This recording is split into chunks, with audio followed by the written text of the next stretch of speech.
Welcome to Rewired Reader, where books don't just inform you, they transform you. Imagine someone you've passed 1,000 times. A quiet man, nothing special, nothing loud, just an ordinary face in an ordinary place. That's who Ronald Reed was. He swept floors in a gas station. He cleaned bathrooms in a department store. He wore the same blue jacket for years. He seemed like someone life had forgotten. But the people who walked past him never imagined that behind those old shoes and that worn-out coat was a man quietly building a fortune worth millions. Not inherited, not won, not gifted, built, slowly, patiently, invisibly. When the world discovered the truth after his death, news reporters asked the same question: how did he do it? And the answer shocked everyone. He didn't do anything special. He didn't have a perfect plan. He didn't chase the hottest stocks. He didn't time the markets. He simply behaved differently. The world loves complicated answers. We want formulas, secrets, shortcuts. But Ronald's story stood there like a quiet whisper. Money is behavior, not knowledge, not intelligence, not luck, behavior. And this is the foundation of everything you're about to hear.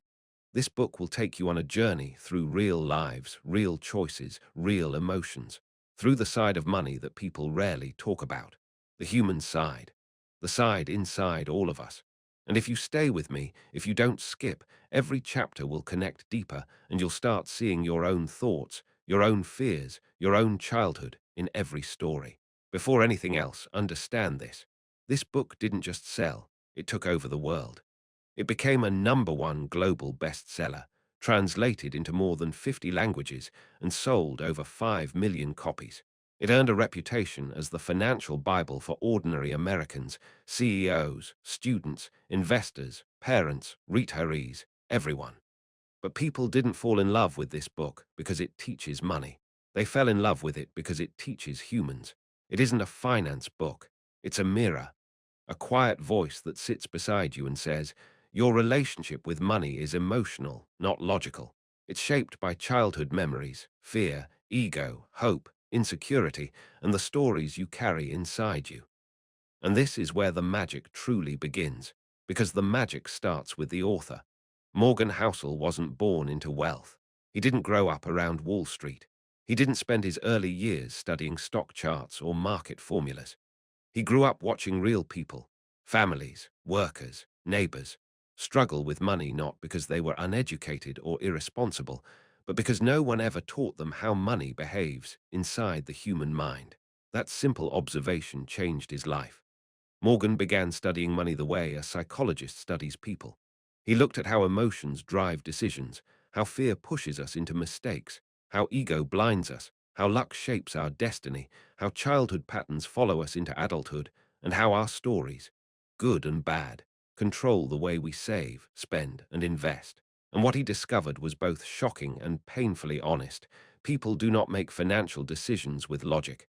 They make them with emotions, with stress, with hope, with insecurity, with the desire to belong, with the fear of being left behind, with memories they never questioned and habits they never examined. That truth became the heart of the psychology of money. And when the book released, it didn't just become popular, it became a movement, a shift in the way millions of people think about wealth, work, happiness, and their own future. CEOs read it, teenagers read it, retirees read it, people drowning in debt read it, people chasing freedom read it. Because this book doesn't teach you how to get rich fast. It teaches you how to stop the behaviors that quietly keep you poor. It teaches you how to understand yourself. And once you understand yourself, money becomes easier to manage, easier to grow, and easier to live with. This is not a book you listen to once and forget. This is a book that rewires you, a book that stays with you, a book that changes the way you think every time you earn, spend, save, or dream. If you're ready, let's go deeper.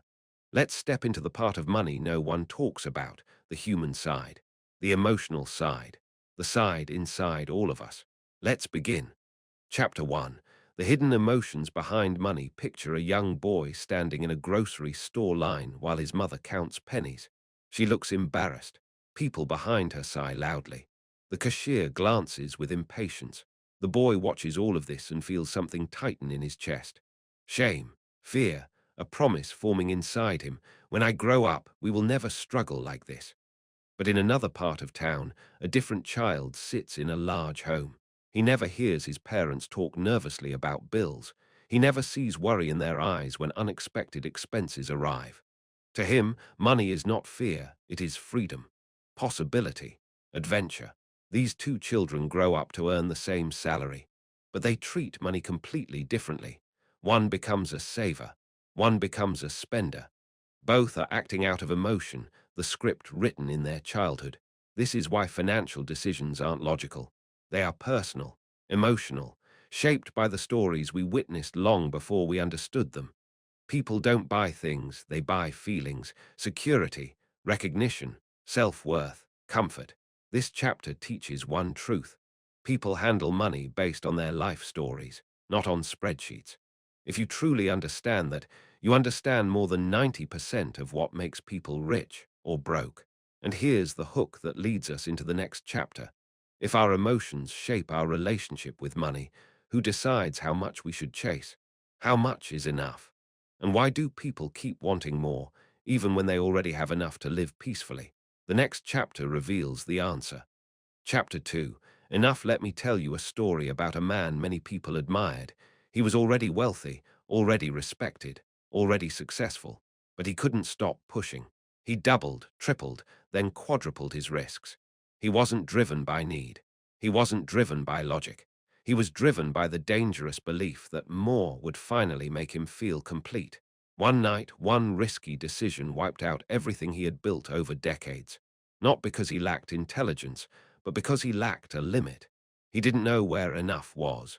Here's the truth. There is no finish line when you chase more. Even billionaires chase more. Even celebrities chase more. Even executives chase more. Because more is not a number. It is a feeling you can never satisfy. Enough is freedom. More is a trap.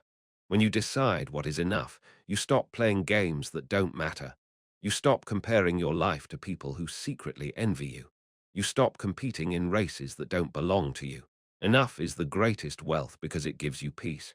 But here's the hook. If knowing enough is so important, why do smart people keep losing everything? The next chapter shows the difference between building wealth and keeping it. Chapter 3, Getting Wealthy vs. Staying Wealthy. Think about climbing a mountain. Half the challenge is going up. The other half, the harder half, is coming down safely. Getting rich requires risk-taking, courage, bold moves, jumping when others stay still. But staying rich requires the opposite: caution, patience, humility, the discipline to walk away from something that looks exciting. That's the paradox. What gets you rich is not what keeps you rich. The person who gets wealthy by taking risks may lose everything by taking one risk too many. Staying wealthy means avoiding the wrong temptations, the flashy gamble, the too good to be true promise, the ego-driven decisions. People don't fail financially because they're stupid. They fail because they think success makes them invincible. But the truly wealthy quietly protect themselves. They save more than they spend. They build safety nets. They plan for storms even when the sky looks clear. Wealth is not a moment. It's a lifetime of good habits. And if you're still with me, here's a soft reminder. You can subscribe anytime you want to join this journey. It supports the channel and helps more people find these powerful lessons. Now here's the hook for the next part. If staying wealthy depends on your behavior, then what behavior matters most? It's not brilliance. It's something else entirely. The next chapter reveals why ordinary people often outperform geniuses. Chapter 4. The Power of Reasonable Behavior. Imagine two investors. One is a mathematical genius, predicts trends, lives in numbers, chases the perfect move every time. The other is a school teacher, invests slowly, saves consistently, never tries to outsmart anyone. 40 years later, the teacher has more money. Why? Because the genius kept swinging for perfection, and perfection doesn't exist. The teacher stayed reasonable, patient, consistent. Reasonable behavior beats brilliance every single time. Why? Because brilliance is unstable, ego-driven, impatient, risk-loving. Reasonable behavior is steady, calm, repeatable, sustainable. You don't need to be perfect. You don't need to be smarter than the market. You just need to stay in the game. And staying in the game requires stability, not genius. This chapter ends with a hook, but if reasonable behavior is enough, why do so many people struggle to save? The next chapter reveals the emotional power behind saving, even when there's no goal. Financial transformation doesn't start with money. It starts with intention. This chapter teaches a foundation we often forget.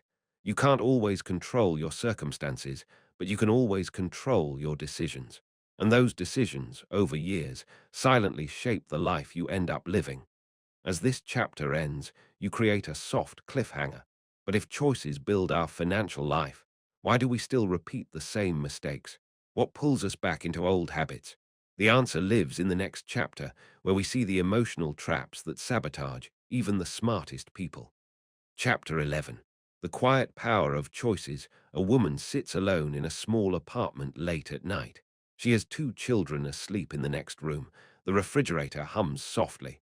The world outside the window feels still. She looks at her paycheck and realizes something. She can't change her income overnight. She can't change the cost of living. She can't predict her future. But she can change one thing today: the choices she makes with what she has. She decides to save a little, to cut one unnecessary expense, to put aside even a small amount for emergencies, to avoid emotional spending, to begin a slow but real transformation. It doesn't feel like much. It feels tiny, invisible, insignificant, but choices compound, just like money. One choice today impacts another choice tomorrow. A habit begins forming. A mindset begins shifting. A person begins changing. Financial transformation doesn't start with money. It starts with intention. This chapter teaches a foundation we often forget. You can't always control your circumstances, but you can always control your decisions. And those decisions, over years, silently shape the life you end up living. As this chapter ends, you create a soft cliffhanger. But if choices build our financial life, why do we still repeat the same mistakes? What pulls us back into old habits? The answer lives in the next chapter, where we see the emotional traps that sabotage even the smartest people. Chapter 12.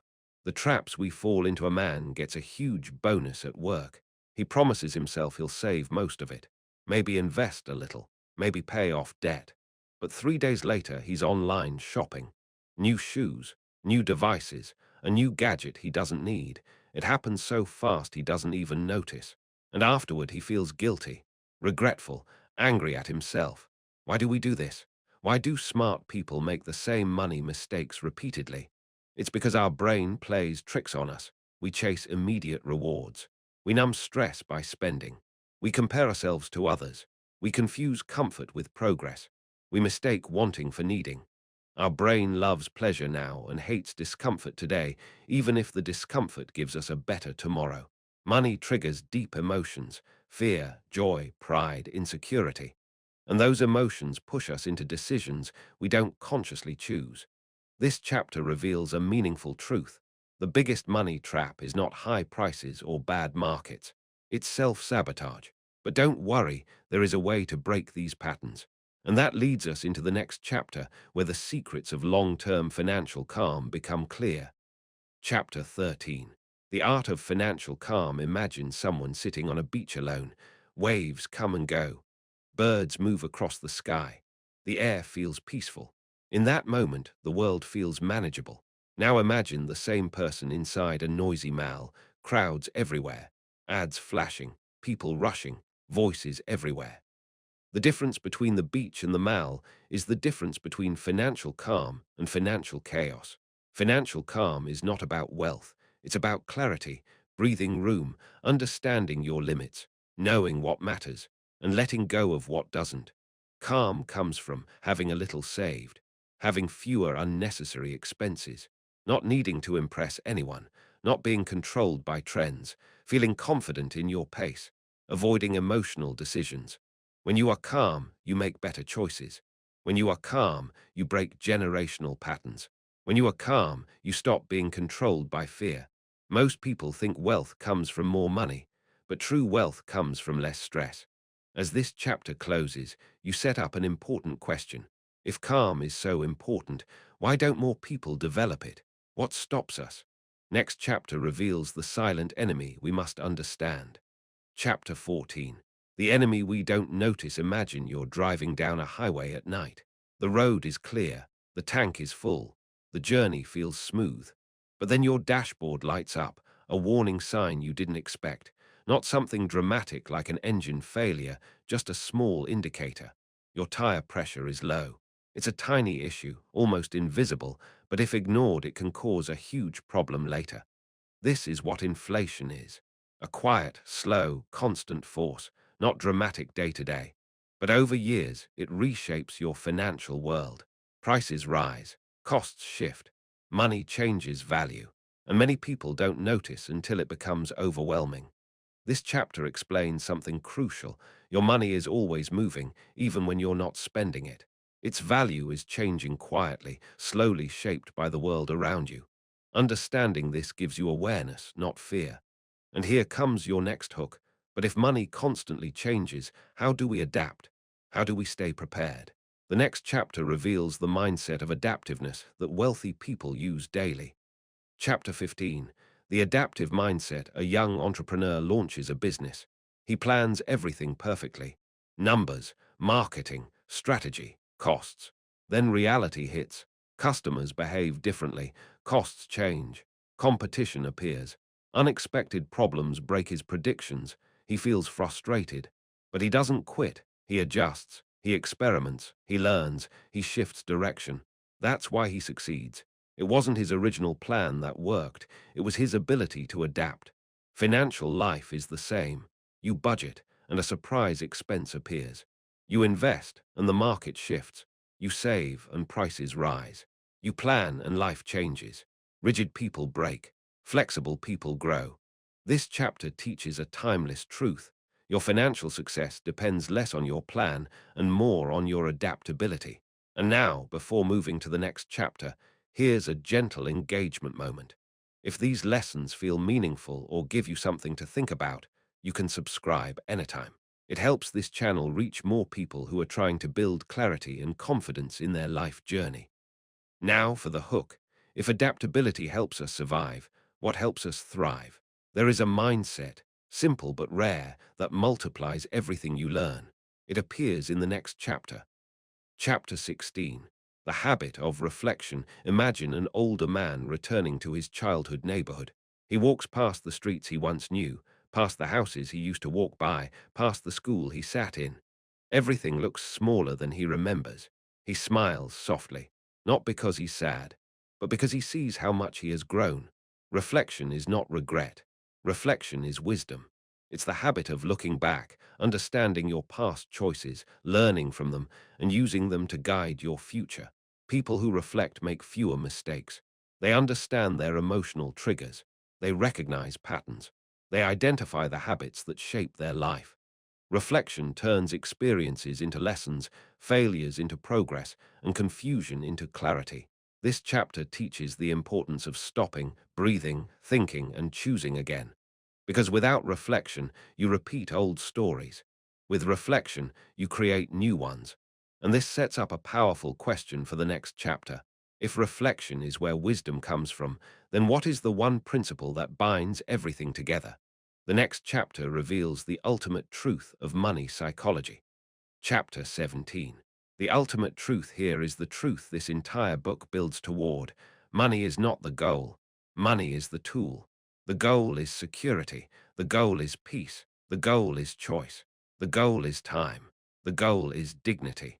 The goal is presence with the people you love. Money behaves differently than anything else in life because it touches everything. Your emotions, your dreams, your fears, your relationships, your self-worth, your identity, your past, your future. And once you understand this, you begin seeing money differently, not as something to chase, but as something to master. Not through complexity, not through brilliance, but through behavior. Behavior built slowly, behavior shaped gently, behavior strengthened daily. And this final chapter transitions smoothly into the closing reflection. Chapter 5. Save money even without a goal. A man saved money every month for decades. Friends told him he was too cautious. Family joked he was boring. People said he should enjoy life more. He wasn't saving for something. He was saving for anything. And then wonder life happened. His job changed. His expenses rose. Life punched him hard, but he survived without panic. Savings aren't for what you expect. They're for what you can't imagine. Saving is not about deprivation. Saving is about preparation. It gives you choices when life gives you chaos. You save even when you don't know why, because one day you'll be glad you did. This chapter ends with a hook.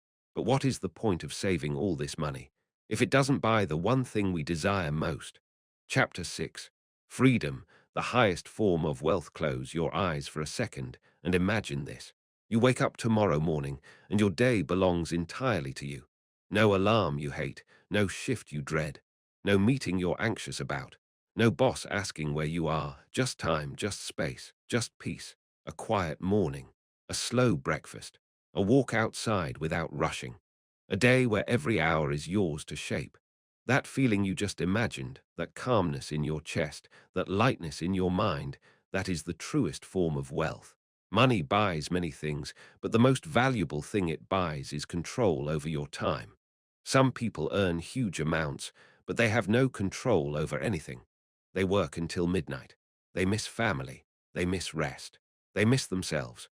Others earn modest incomes, but they sleep well, eat dinner with their loved ones, walk in the evenings, enjoy quiet moments, and feel alive. Who is truly wealthy? Freedom is not measured in dollars. It's measured in hours you control. Hours where you choose what to do, when to rest, how to live. That's why many people chase money but never feel wealthy, because they never use money to buy freedom. They use it to buy things that trap them deeper. A bigger house means bigger bills. A nicer car means more maintenance. A certain lifestyle demands overtime, pressure, stress. Freedom works backwards. The less unnecessary weight you carry, the more you own your time. This chapter gently ends with a quiet question. If freedom is the highest form of wealth, why do so many people sabotage themselves financially? Why do our own stories, fears, and childhood memories keep influencing our choices? That leads us into the next chapter, a chapter about the stories we carry inside us. Chapter 7. The story you tell yourself. Imagine a man sitting at his kitchen table late at night. His bills are stacked. His coffee is cold. His mind is heavy. He grew up in a home where money was always a loud conversation. Arguments, worry, tension. Every sound associated with money came with fear. So now, even as an adult, every financial decision feels like a battlefield. He holds money tight, too tight. He saves excessively. He refuses opportunities. He avoids risk. He lives small because he fears losing everything. Now imagine another person. She grew up in a home where money was plentiful. Birthdays meant big gifts, vacations were easy, bills were never discussed. She grows up believing money flows naturally. She overspends. She takes big risks. She assumes she'll always bounce back. Two people, two stories, two emotional blueprints. Neither one is wrong. Neither one is right. They are simply repeating the money stories written in their childhood. This is the emotional truth revealed in this chapter. You are not actually reacting to money. You are reacting to your past. Your money habits are shaped by the moments you lived, the conversations you overheard, the fears you absorbed, and the beliefs you never questioned. The good news is powerful. You can rewrite the story. You can unlearn fear. You can rebuild confidence. You can let go of guilt. You can build new habits. You can create a new relationship with money, one built on awareness, not childhood echoes. As the chapter closes, you leave viewers with a hook that keeps them invested. If our stories influence our decisions, how much of our financial destiny is luck, and how much is skill? The next chapter explores the invisible forces, luck and risk, that shape every financial journey. Chapter 8. Luck and Risk. Let me take you into a high school classroom in 1968. It's one of the few schools in America that owns a computer during that era. Students line up, fascinated, waiting for their turn to touch the future. Among them is a young boy named Bill Gates. What are the odds? Out of thousands of high schools, his was one of the rare ones to have access to such technology. What if Bill Gates had gone to a different school? What if that computer wasn't there? What if he never had that early exposure? Would the world have Microsoft? Would the world have Bill Gates as we know him? Luck. Unpredictable, invisible, uncontrollable luck. Now imagine another scene, an investor, talented and disciplined. He makes smart decisions. He studies every move. He protects his wealth. But the market crashes. A sudden event wipes out what took years to build, not because he was reckless, but because life is unpredictable. Risk. Unavoidable, invisible, uncontrollable risk. This chapter teaches a powerful reality. Success is never 100% skill. Failure is never 100% fault. Luck and risk play a larger role in life than we like to admit. When you understand this, three beautiful things happen. You become humble about your wins. You become compassionate about others' losses. And you become realistic about how life works. You stop judging people. You stop worshipping success as if it's guaranteed. You stop blaming yourself for everything that went wrong. Instead, you learn to focus on what you can control: your habits, your discipline, your behavior. And here is the hook that transitions into the next chapter. If so much of life is unpredictable, then what is the one strategy that consistently works over a lifetime? What is the one force that quietly builds wealth while everything else rises and falls? That question takes us into one of the most powerful chapters, the chapter on the long game. Chapter 9. The long game. Picture a farmer kneeling beside a patch of soil. He plants a seed, covers it gently, waters it. Then he waits. Days pass, weeks pass, and nothing happens. No growth, no progress, no visible reward. But he keeps watering, keeps believing, keeps showing up. Because he understands something most people don't. Growth is invisible long before it becomes obvious. Money works the same way. In the beginning, your efforts feel unrewarded. Your savings feel small. Your investments barely move. Your habits don't seem to matter. It feels slow, too slow. And that's where most people give up. They change strategies. They chase something faster. They abandon consistency. But the ones who stay, the ones who let time do its work, they see something magical. Compounding. The quiet force that turns small habits into huge outcomes, small decisions into massive advantages, small savings into real wealth. Compounding is slow until it's fast, invisible until it explodes.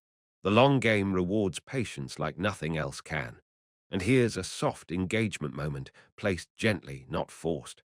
If this kind of long-term thinking inspires you, you can subscribe or like this video anytime. It helps this message reach more people who are trying to build better lives. Now for the hook that moves us into the final core idea. If wealth grows quietly, why do people spend loudly? Why do we show off the money we use, but hide the money we keep? The next chapter answers that. Chapter 10. Wealth is what you don't see. Imagine two neighbors. One drives a brand new luxury SUV. Shiny, flawless, impressive. Every weekend, he brings home new gadgets, new clothes, new things. He looks rich. Now imagine the other neighbor. He drives an old but reliable car. He rarely shops for unnecessary things. He doesn't show much wealth on the outside. He looks ordinary. But here's the twist. The first neighbor is drowning in debt. The second has hundreds of thousands quietly invested. Who is truly wealthy? Wealth is hidden. It is silent. It is invisible to the world. People show the money they spend, not the money they save. You see the car, but not the bank account. You see the vacation, but not the credit card balance. You see the luxury, but not the stress behind it. Real wealth is peace, security, options, freedom, not display. And this chapter ends with the perfect lead-in for part 3. If real wealth is invisible, and if behavior controls our financial future, then how do we actually change? How do we build a better money life starting right now? Chapter 11. The quiet power of choices. A woman sits alone in a small apartment late at night. She has 2 children asleep in the next room. The refrigerator hums softly. The world outside the window feels still. She looks at her paycheck and realizes something. She can't change her income overnight. She can't change the cost of living. She can't predict her future. But she can change one thing today: the choices she makes with what she has. She decides to save a little, to cut one unnecessary expense, to put aside even a small amount for emergencies, to avoid emotional spending, to begin a slow but real transformation. It doesn't feel like much. It feels tiny, invisible, insignificant, but choices compound, just like money. One choice today impacts another choice tomorrow. A habit begins forming, a mindset begins shifting, a person begins changing. Closing reflection. The journey inside. By now you've seen something powerful. Money isn't just dollars, it's human nature.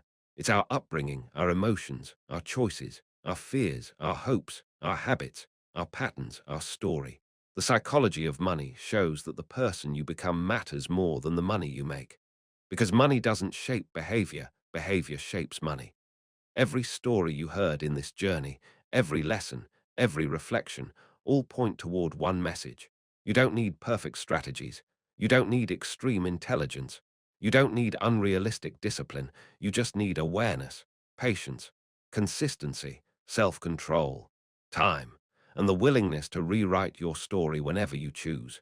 If this journey moved you, taught you something, or gave you clarity, then you are already starting to change, already starting to grow, already starting to see money the way few people ever do.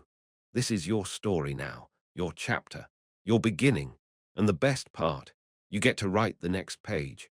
There's something we rarely talk about, but every person who has ever handled money has felt it, the quiet fear of not being enough, not enough income, not enough savings, not enough stability, not enough to be who we want to be or who we think we should be. This fear makes people hide their mistakes. It makes them pretend everything is fine. It makes them buy things they don't truly want just to feel equal to someone else for a few minutes. But here's the truth almost nobody says out loud. You are not supposed to have everything figured out. Not at 20, not at 30, not even at 50.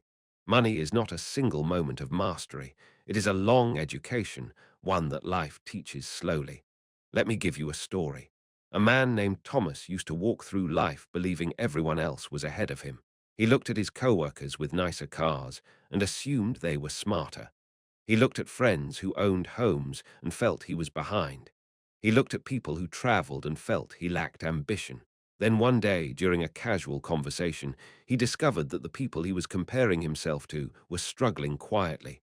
The new car, leased and stressful. The house, supported by parents. The travel, funded by debt. Thomas realized something that changed his entire life. Comparison is the thief of calm, and calm is the foundation of wealth. He stopped chasing appearances. He started building the basics, savings first, then investments, then stability. He cut his comparison down step by step until the only person he measured against was yesterday's version of himself.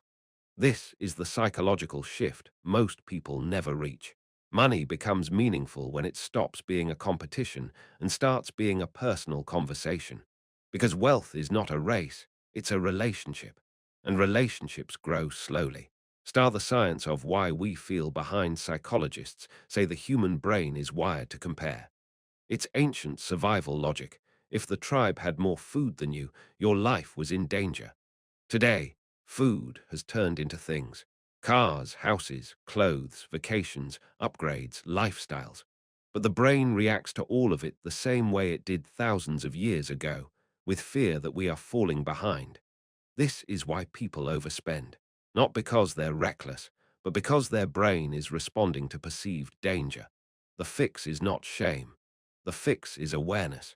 Here's a technique used by behavioral economists called pattern interrupt, which you can explain directly in your video. Whenever you feel the urge to spend for emotional reasons, pause, take one slow breath, ask, what emotion am I trying to buy right now? Most people discover the truth in seconds. They are not buying the item. They are buying relief, escape, confidence, or belonging. This single question has stopped thousands of impulsive purchases. It works because it cuts directly into the emotional brain, the place where money decisions truly happen. Star the most dangerous moment in money. It's not when you're broke. It's when you finally start earning well. Because when income rises, expectations rise faster. A man named Cole once said, I thought more money would solve my problems. It multiplied them. He bought a larger apartment, then furniture to fill it, then a car to match it, then upgrades to maintain it, then weekends to escape it. His costs increased so quickly that his higher income brought him no new freedom. This phenomenon has a name: lifestyle creep. It's the enemy that sneaks in quietly. It doesn't attack with big purchases. It attacks with small upgrades that add up. Slightly nicer clothes, slightly better phone, slightly more subscriptions, slightly more dining out, slightly better gadgets, slightly fancier convenience. None of it feels dangerous. But together, these tiny decisions steal your ability to save and invest. The cure is not deprivation. The cure is pause and choose. Choose the upgrades that actually improve your life and delay the ones that don't. When you master this, you begin experiencing something powerful. You feel wealthy before you become wealthy, because wealth begins in your choices, not your bank account. Star the three people inside you. Every person has three money selves inside them. Past you, present you, future you. The tension between these three shapes your financial life. Past you made decisions that present you must deal with. Future, you will inherit the results of present you's choices. Most people live in conflict. Past you spent too much, right arrow. Present you feels regret, right arrow. Future you gets robbed of time. The people who build wealth slowly and naturally do something different. They act in partnership with their future self. Here's an emotional exercise used in behavioral psychology. Sit quietly. Close your eyes. Picture your future self 10 years from today. Where do they live? What do they look like? What are they doing in the morning? How peaceful are they? How strong is their life? What do they thank you for? Suddenly, saving is not a chore. It becomes a gift. A gift you give to the person you're becoming. This psychological bridge is so powerful that researchers found it increases saving rates by double digits. Not because money changed, but because identity changed. Star the wealth of a simple life. Let me tell you a different kind of story. A couple named Daniel and Rose once lived in a fast city. They hustled, they ran, they barely slept. One weekend they drove out of town and stopped at a small village cafe. The air was quiet. A farmer sat outside drinking tea slowly. No rush, no panic, no pressure. Rose whispered, "Look how peaceful he looks. I haven't felt like that in years." Daniel nodded, and they both realized something powerful. They were chasing a life they didn't even want. Within a year, they downsized their home, reduced their bills, simplified their lifestyle, and created more time for each other. They weren't poorer, they were freer. The mistake many people make is assuming more money will bring simplicity. But often, it's the opposite. More income, right arrow. More wants, right arrow. More stress, right arrow. More escape, spending, right arrow. More debt, right arrow. Less freedom, simplicity is the quiet secret of wealth. Not minimalism forced by pressure, but minimalism chosen by clarity.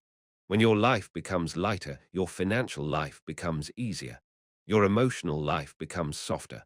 Your decisions become sharper. And your time becomes yours again. If this journey helped you see yourself differently, stay with us. Subscribe to Rewired Reader, like the video, and share it with someone who needs a little more calm and clarity in their life. Together, we're building a movement of people who grow through stories, one page at a time.